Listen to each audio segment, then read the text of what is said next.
Yeah. Okay, so it's a 3-year appointment. Hopefully I'll be here for 4 years because I love my job. I spent quite a bit of time here in Chennai because our office is here, but I'm travelling a lot, most frequently to Bangalore and Hyderabad, but also to Andhra Pradesh, to Kerala. Just last week I was in Kochi because we had a Royal Australian Navy ship visit into Southern Command. And every day, every week of my job is a bit different. So for me also it's interesting to be back in India after 20 years. I served in our High Commission in Delhi 20 years ago, and I've come back not just to the south of India, which is very different from the north, but to an India which is very different 20 years on. And I'll talk a little bit about our interests in a minute. So I've prepared a few slides. If I can have the first one, please. So I'll just briefly talk about the sort of the main interests that we have. So India has become for Australia one of our most important bilateral partners. The Australian government published a foreign policy white paper last year, and in it we said that for us, India had become one of the front-ranked countries in terms of our bilateral relationships. Important in strategic terms, we have a lot of maritime cooperation between our navies in the Indo-Pacific region. Our defence ministers, our foreign ministers get together on a regular basis. We are in all the big multilateral forums together, including the G20. Last year our Prime Ministers met, though since then I would have to say Australia's had 2 more Prime Ministers. So Prime Minister Turnbull and Prime Minister Modi got together last year. So strategically our countries have grown very close together. Economically the relationship is strong but could be stronger, and I'll return to that in a minute. And at a people-to-people level, which I'll get into as well, it's become very strong. Because now the population of Australia has many Australians of Indian origin, mostly students who've stayed on in Australia to work and have become citizens. So that too is a change from 20 years ago. So you're looking at the front page of a report, in short called the India Economic Strategy. It was commissioned last year by the Australian government after Prime Minister Turnbull met with Prime Minister Modi. The report basically is about trying to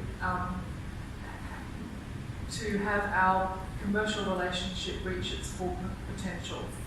So Australia's trade to India is current two-way trade between India and Australia is about $27 billion presently.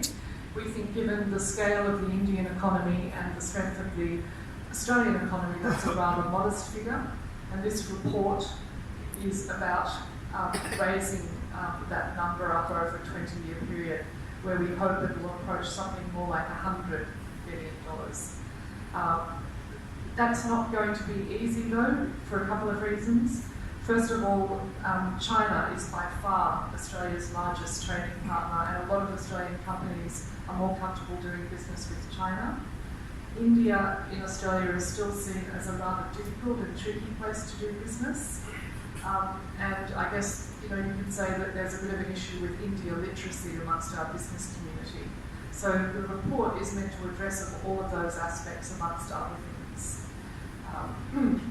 And that's part of my job, is to try and help Australian companies get a foot in the door in the southern states, where the ease of doing business is better, I would say, than a lot of other parts of India. Can I have the next slide, please? So the way this 500-page report slices and dices India is that it says, let's take 10 states in India where we think the ease of doing business is good, where there are complementarities between the Australian and Indian economies, and where we feel we can make some gains. So you'll see that the 4 states highlighted there, they're 4 of the states that I'm responsible for promoting. So it's great for us. I mean, the South is seen as a very, socially progressive part of India, but also economically progressive, and where the ease of doing business factor is strong. If I could have the next slide. We've also said here are 10 sectors where we should focus. You'll see that education is at the top, and it is seen as the most important sector, not just in commercial terms, though for Australia, international education, having students from abroad come and study in Australia is a big money-making business, but it's much more than that. It's about people-to-people links. And India has become very important to us, and I'll go into that shortly. Can I have the next slide, please?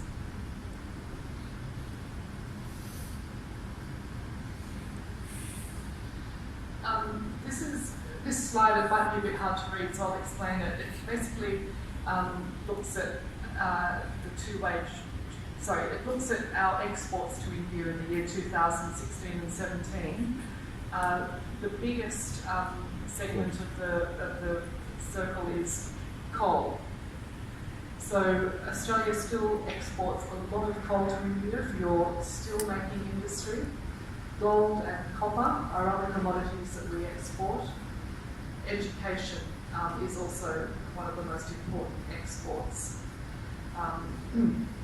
But we would like to see that trade basket fill up with many more things. We feel that at the moment it's rather weighted towards commodity exports. So that's where we think we can do a lot better.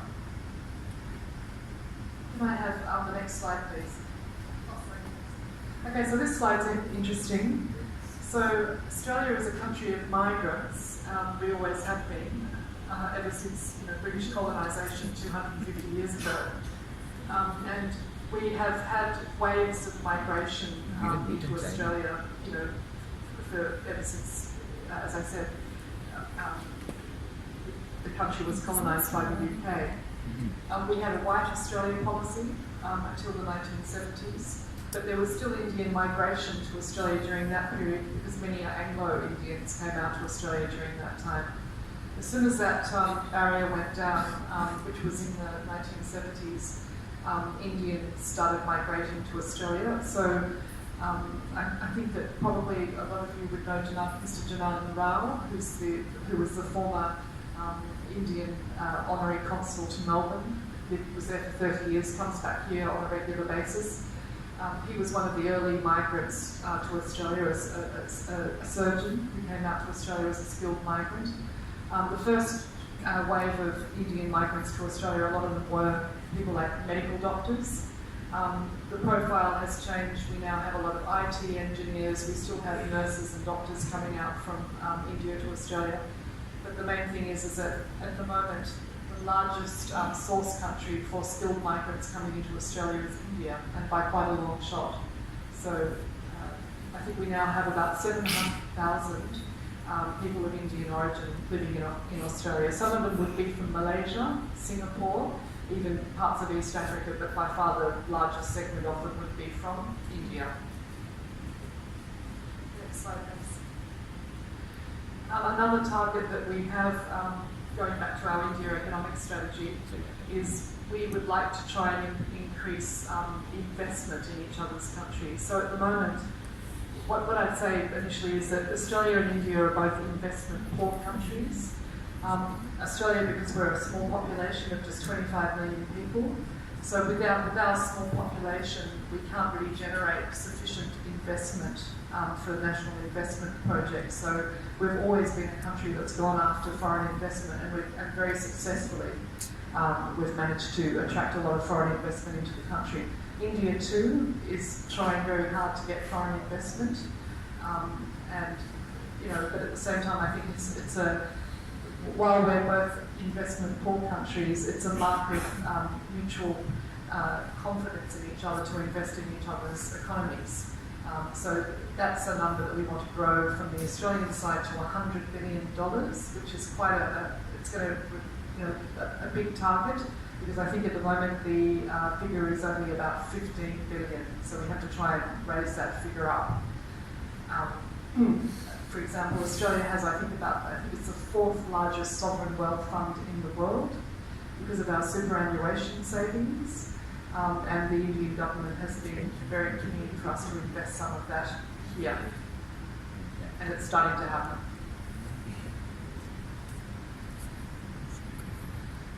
If people say, well, why should Indian companies invest in Australia? Well, we have a trade office in the consulate.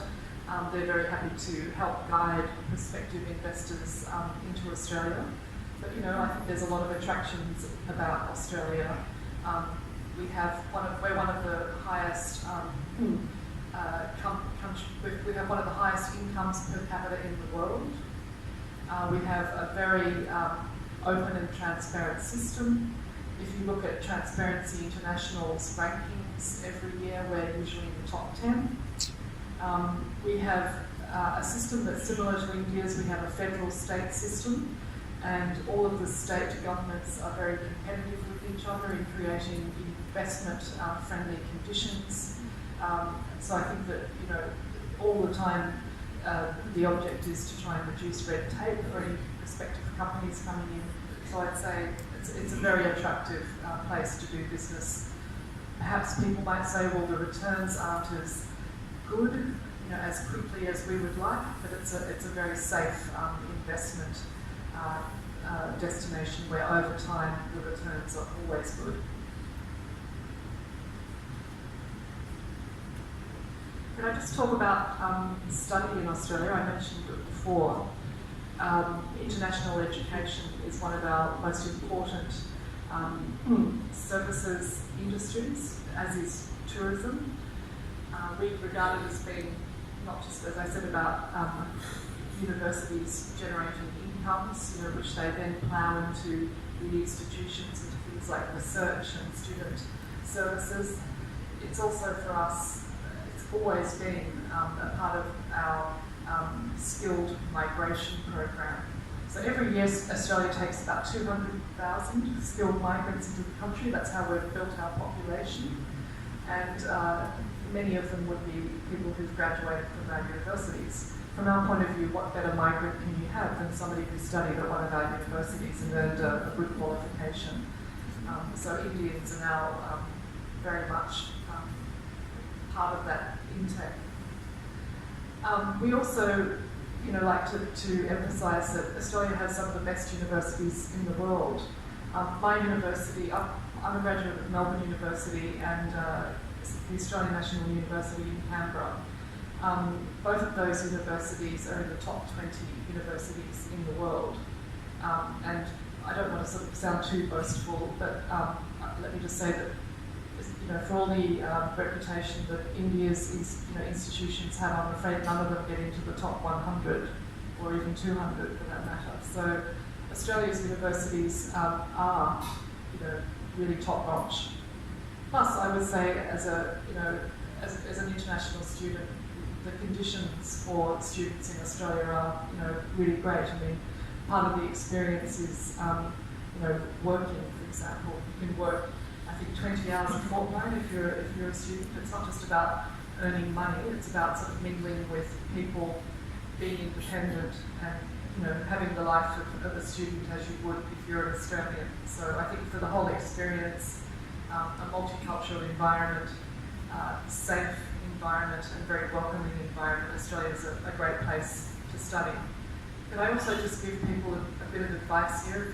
If you have any family members or friends who are thinking about studying in Australia, please don't go to a migration agent. Usually you can apply online yourself. It can all be done online yourself. Otherwise, go to IDP, which is an institution which won't take assets off you, but it will funnel you into one of the good universities in Australia. It doesn't just represent Australia, it represents the UK, the United States, and New Zealand and Canada. But I would definitely steer away from migration agents. Tourism is a really important for Australia, and that card there was a celebration by Tourism Australia, which has an office in Mumbai for the 300,000th arrival of Indian tourists into Australia. So India is one of the fastest growing markets for us. It's growing at about 20% year on year. That's because Indians are becoming more adventurous, coming out to Australia to visit friends and family, and generally the profile of Indian tourists, which organisations like Tourism Australia analyse quite carefully, Indian tourists generally come out for quite a longish stay, and they'll often travel around a bit, often by car. They're not like tourists from the Gulf who will drop a few $1 million in a couple of weeks up on the Gold Coast, but they're very much welcomed into Australia because, as I said, people stay for a longish time, and we like tourists who stay in Australia for 2, 3, 4 weeks. It's a much more satisfying experience. You get to see a bit of the country. Whenever people tell me that they're going out to Australia for like a week, I think that's too short. Go out for 3 or 4 weeks and really experience the place. If you are thinking about planning a trip to Australia, have a look on the Tourism Australia website. There's lots of information on the site, and there are accredited travel agents that you can go to that can streamline things as much as possible. At the moment, we have a 6-month India-wide program of promoting Australian culture. Just recently here in Chennai, we had the Australian Royal Orchestra perform, and also in Kochi. We have Australian films that will be shown at the Chennai International Film Festival. We have Australian writers coming for the Hindu Lit Festival in January. So if you have a look on our website, the Australia Fest website, you'll see all of the programs advertised. And I was really pleased that your Rotarian member here, Sriwan, was able to be part of the Between the Lines photography exhibition recently that we had from Madras Week, which was very enjoyable. Thank you, sir. Thank you so much.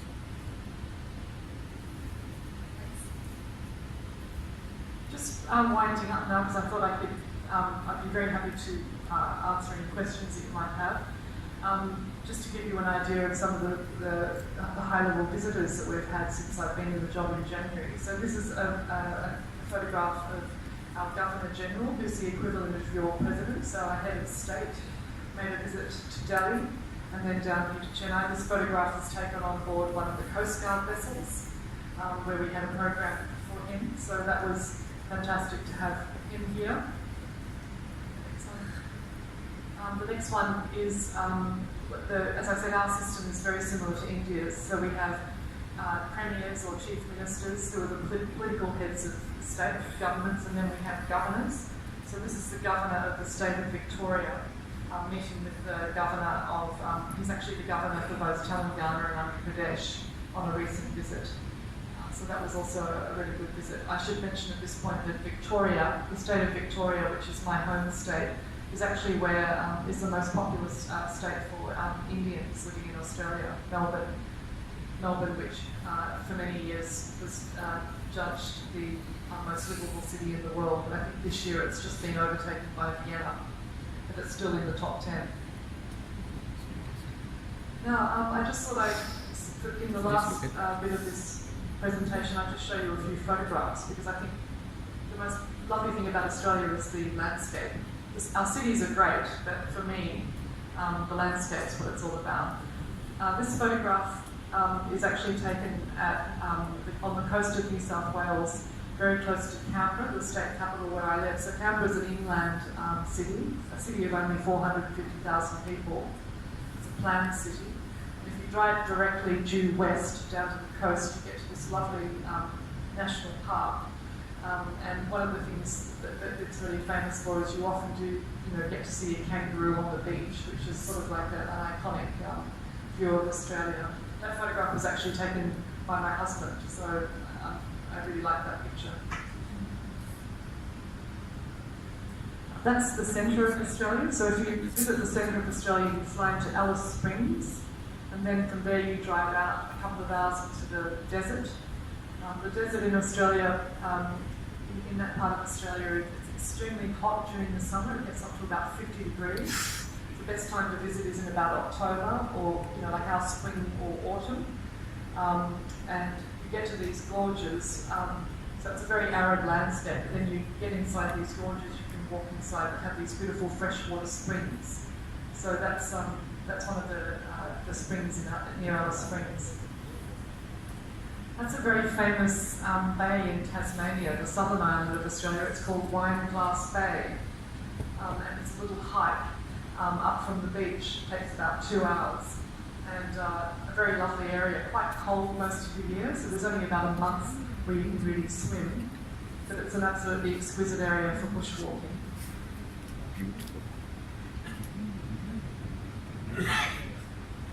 That's the southern coast of Victoria, near where my family lives. There's these monoliths out in the ocean called the 12 Apostles. So they're being sort of pounded by the sea, so much so that I think only 10 apostles remain. During my lifetime, a couple of them have crumbled. But it's a beautiful. There's a road trip you can do called the Great Ocean Road, which goes for about 4 hours, and the landscape is really quite dramatic.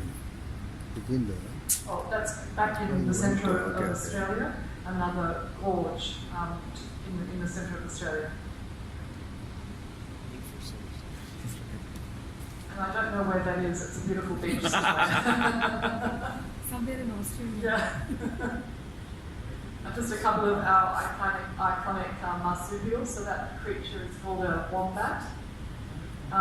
They're famous for burrowing. They're nocturnal animals that are famous for burrowing. They carry their young in a pouch, and the pouch faces backwards so that when they're burrowing, the earth doesn't go inside their pouch. So they're really very cute animals, I have to say. Of course, the koala, I had to show you one of those. Again, they're nocturnal animals, so when you see them during the day, they're generally snoozing in a tree. At night time, they get active. The kookaburra, I think probably people know the nursery rhyme, the kookaburra sits in the old gum tree. Mary King. Yeah. And these are budgerigars. Budgerigars are actually a wild bird in Australia, though they're known as being caged birds here. But when you go out into the bush, you'll hear the chattering of budgerigars, and they're lovely to see in the wild. And of course the kangaroo, and I had to have a kangaroo on the beach for you. And this plant is called a kangaroo paw. I hope you can see the resemblance.